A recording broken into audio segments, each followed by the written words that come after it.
चुप रहो मजलूम लोको, धाड़ पिटना काम है। पाक देश विच हर अदालत दा तराजू जाम है। क्या चले इंसाफ ते कानून दी नाकिस मशीन। इत मुनाफिक मिस्त्री हैं पुरजा पुरजा खाम है। हर सियासतदान डाकू, हर समगलर सरबरा। दिल फरंगी मुंह ते हरदम नाराए इस्लाम है।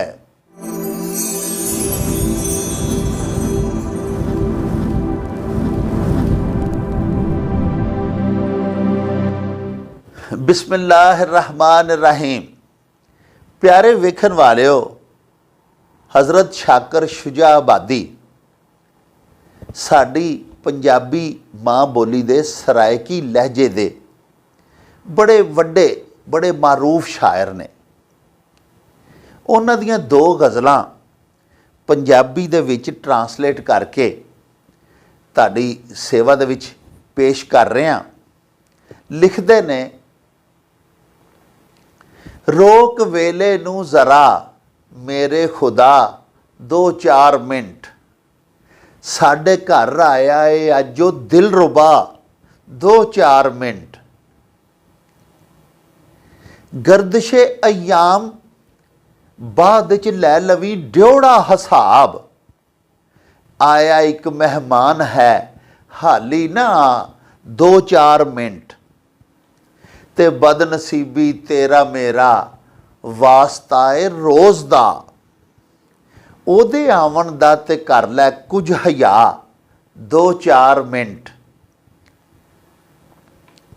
ते चन जिया मुखड़ा सजन दा ना किते कुमला वंजे। भेज मौला अज ते जन्नत दी हवा दो चार मिनट। ते रूप मैं अज वेखना है चौदहवीं दे चन्न दा। ते दोस्ता मुख तो जरा जुल्फां हटा दो चार मिनट। ते अपनी दूसरी गज़ल इस तरह रकम तराज ने, चुप रहो मजलूम लोको, धाड़ पिटना काम है।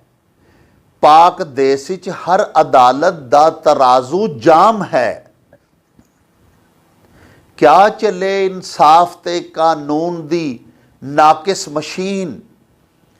इत मुनाफिक मिस्त्री हैं पुरजा पुरजा खाम है। हर सियासतदान डाकू, हर समगलर सरबरा। दिल फरंगी मुंह ते हरदम नाराए इस्लाम है। वेख के धनवान अज दे अख ना ए पै गया। पिछले हर कानून ते खाम खा इल्ज़ाम है। ते हथ न चावे सर झुकावे जेड़ा जालिम दे हजूर।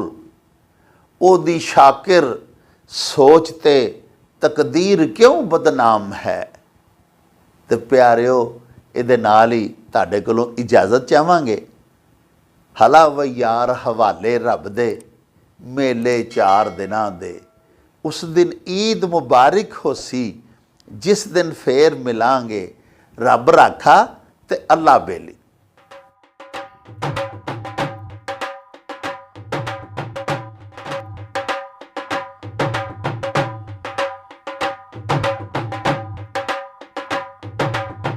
रौनक हो जाऊं चट में चल मेले नू चलिए। ओ रौनक हो जाऊं चट में चल मेले नू चलिए। मल्ला